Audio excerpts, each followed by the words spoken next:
नमस्कार, आप देख रहे हैं आज का सच और हम हैं यहाँ इस समय उत्तर प्रदेश के अलीगढ़ शहर में। यहाँ पर उत्तर प्रदेश परिवहन निगम एक ऐसी परिवहन निगम जो कि लोगों को कंडक्टर और ड्राइवर अपनी जान पर खेलकर सुरक्षित एक शहर से दूसरे शहर में पहुँचाने का कार्य करते हैं। विषय ये है कि संविदा की जो नौकरियां हैं अब उन पर खतरा मंडरा रहा है। कहीं ना कहीं एक एक दो दो कर हर रोज काफ़ी लोगों को निकालने की क्रिया जो प्रक्रिया है वो शुरू कर दी गई है।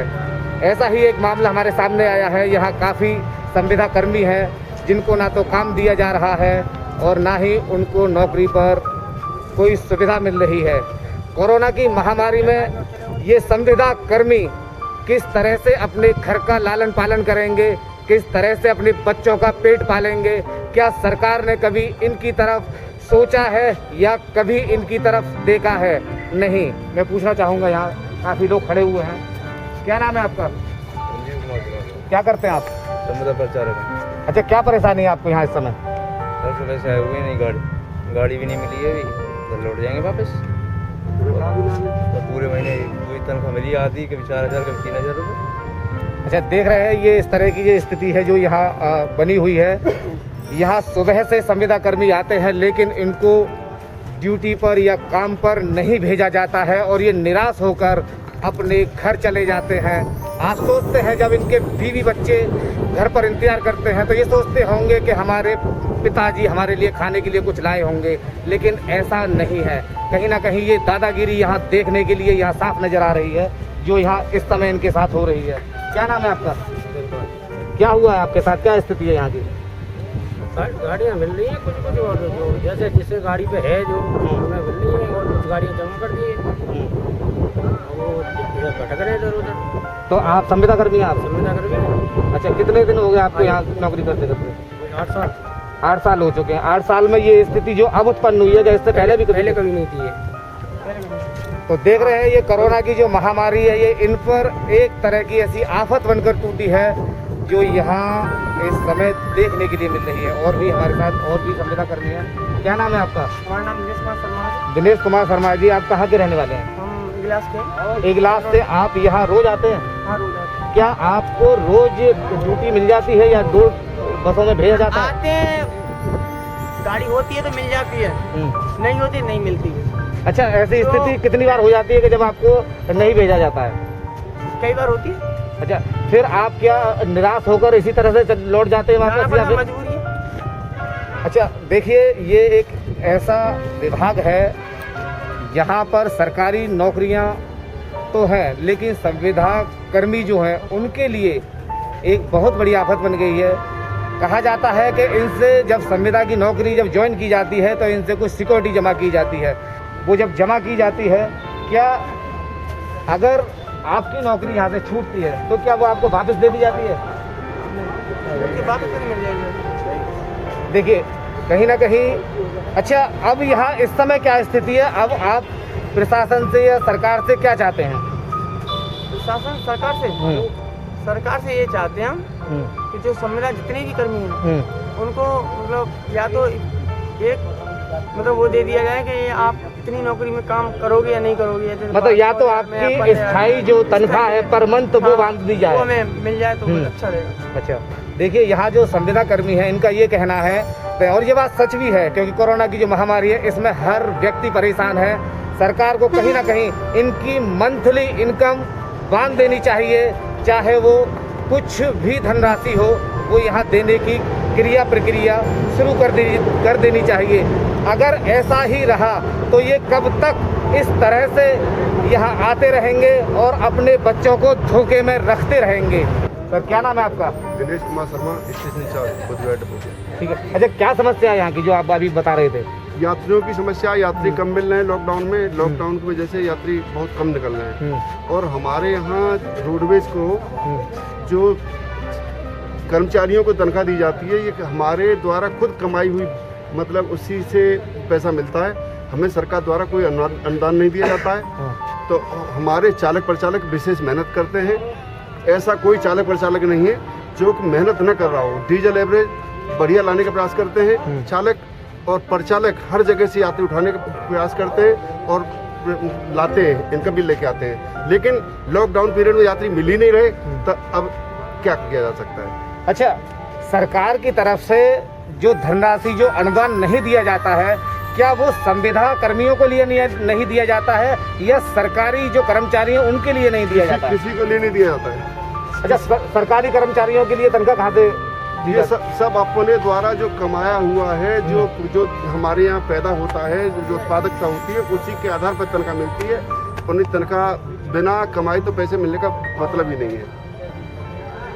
तो आप देख रहे हैं कहीं ना कहीं सरकार का, चाहे संविदा का हो, चाहे रेगुलर हो, कोई भी बिना कमाई के पैसा नहीं मिल सकता। लेकिन खास बात यह है कि सरकार की तरफ से उत्तर प्रदेश परिवहन निगम के लिए कोई भी सुविधा नहीं है और ना ही कोई अनुदान है कि उत्तर प्रदेश परिवहन एक ऐसा परिवहन निगम है जो कि हजारों लाखों परिवारों को अपने घर भेजने का कार्य करता है, जिसमें चालक परिचालक बड़ी कड़ी मेहनत से इस कार्य को अपनी जान हथेली पर रखकर करते हैं। लेकिन आज उनके साथ जो स्थिति जो उत्पन्न हुई है कोरोना की महामारी में, वो यहाँ देखने के लिए मिल रही है, जिसके कारण इनकी जो नौकरी है उस पर खतरा मंडरा रहा है। कहीं ना कहीं एक दिन ऐसा भी आता है कि इनको काम नहीं मिल पाता है और ये निराश होकर अपने घर भी चले जाते हैं। अगर यही स्थिति रही तो कैसे ये अपने घर का लालन पालन करेंगे? कहीं ना कहीं सरकार को इस बात पर ध्यान देना चाहिए। लॉकडाउन पीरियड में हमारे चालक परिचालकों ने अपनी जान हथेली पर रख करके कोरोना से टक्कर लेते हुए भी और यात्रियों को अपने गंतव्य स्थान तक पहुंचाया है। जो चाहे रेलवे की सवारी हो या चाहे किसी मजदूर हो, श्रमिक हो, सबको, और चाहे छात्र हो, किसी प्रकार के जो यात्री आए, सब यात्रियों को बड़े अच्छे ढंग से बसों को सैनिटाइज करा के और सुरक्षित तरीके से और गंतव्य स्थान तक पहुंचाया है। अच्छा, मैं अब इनसे एक बात और पूछना चाहूँगा कि इनकी जो पर मंथ की जो सैलरी है, जो इनकी तनख्वाह है, वो कितनी बढ़ जाती है? आप एक महीने में कितनी कमाई कर देते हैं? एक महीने की कुल सैलरी अगर पूरे महीने ठीक से गाड़ी चलाएंगे तो 6,000 से 7,000 रुपये अधिकतम आती है। मैं इस समय की बात कर रहा हूँ, कोरोना की जो महामारी चल रही है। कोरोना की महामारी में किसी की सैलरी कोई एक जैसी नहीं आई है। कुछ लोग ऐसे हैं जिन्होंने 10 ड्यूटी 15 ड्यूटी कोरोना में की, मैंने भी की। कुशीनगर तक गया श्रमिक मजदूरों को छोड़ने, तो 3150 रुपये मेरी सैलरी आई अप्रैल की। और उसके बाद में फिर 19 ड्यूटी की तो उसमें 4200 कुछ रुपये आए। बाकी का कुछ सिस्टम ठीक नहीं है। दूसरा ये है कि रेगुलर कर्मचारी जो हैं उनकी सैलरी 7 से 8 और 9 तारीख तक आती है, लेकिन हम लोग जो है संविदा वाले जिनको कम भी मिलता है और उसके बावजूद में कभी कभी ऐसा होता है 28, 29, 30, 29 तारीख होती है, बाकी 20 तारीख, 18 तारीख, 19 तारीख से पहले तो कभी आनी नहीं। बाकी इसमें कुछ तो निदान या इसका कोई समाधान करना चाहिए। कुछ ऐसे लोग यहाँ भी खड़े होंगे जिनकी 20-20 साल की सर्विस हो गई, बच्चे इनके शादी लायक होंगे। भाई गवर्नमेंट को कुछ तो सोचना चाहिए। अच्छा, आप कहाँ से आते हैं रोज? 3-4 हज़ार। मैं एटा से आता हूँ। एटा से? आप कहाँ से आते हैं? नरोरा से। नरोरा से। आप? शिवराम। ये बहुत दूर है यहाँ से। आप कन्नौज। ये दोनों एक ही जगह से आते हैं। आप देख रहे हैं यहाँ से काफी दूरी का फासला तय करके आते हैं। आप कहाँ से? खैर से। आप कहाँ से आते हैं? गभाना। आप? खैर। अच्छा, आप इतनी दूर दूर से आते हैं? मथुरा। आप कहाँ से? अनूप से। आगरा से। मथुरा। इगलास। आप देख रहे हैं ये कि अलीगढ़ से भी दूर से आगरा, हाथरस, कानपुर, छिबरामऊ, एटा, ये इतनी दूर दूर से यहाँ आते हैं और जब इनको गाड़ी में नहीं भेजा जाता है तो ये निराश होकर अपने घर भी चले जाते हैं। अब ये केवल यहाँ इस इंतजार में खड़े हुए हैं कि कोई गाड़ी आएगी और हमारी ड्यूटी चढ़ेगी और हम वहाँ जाएंगे। गाड़ी नहीं मिलेगी, जो गाड़ी आएगी इतनी स्टाफ को करनी।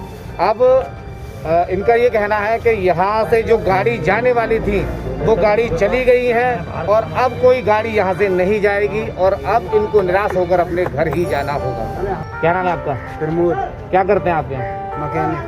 मैकेनिक। तो आपकी समस्या क्या है? समस्या ये है कि 3 महीना से पेमेंट ना मिली अभी तक। 3 महीने से आपकी सैलरी नहीं मिली है, तो आप क्या चाहते हैं? आप हम ये चाहते हैं हमारे टाइम 6-7 तारीख में तनख्वाह मिल जाए हर महीने। सरकार कहती है कि हम पैसे देते हैं इतने, और सरकार दे रही है हमें यहाँ ये देते हैं 200 रुपये, और सरकार कहती है कि हम 15,000 रुपये और इतने पैसे देते हैं, और सरकार यहाँ मिलते हैं 200 रुपये। एक दिन नहीं आए तो वो भी पैसे कट जाते हैं हमारे। 200 रुपये रोज आपको दिए जाते जी, हैं? जी। अच्छा, लेकिन अभी जो ये सज्जन थे वो ये कह रहे थे कि सरकार की तरफ से हमें कोई मदद नहीं मिलती है, जी हम जो रोडवेज से जो हम पैदा करते हैं उसी से तनख्वाह आपकी बांटी जाती है। नहीं बांटी जाती सर, हमें नहीं मिलती है। पहले विभाग की तनख्वाह मिलती थी, अब बीच में ठेकेदार घुस दिया है, उनका ठेकेदार का ही पेट नहीं भर रहा है। आधे वो खावे और आधे वो। जुलाई का महीना चल रहा है, मई की तनख्वाह में अभी नहीं मिली।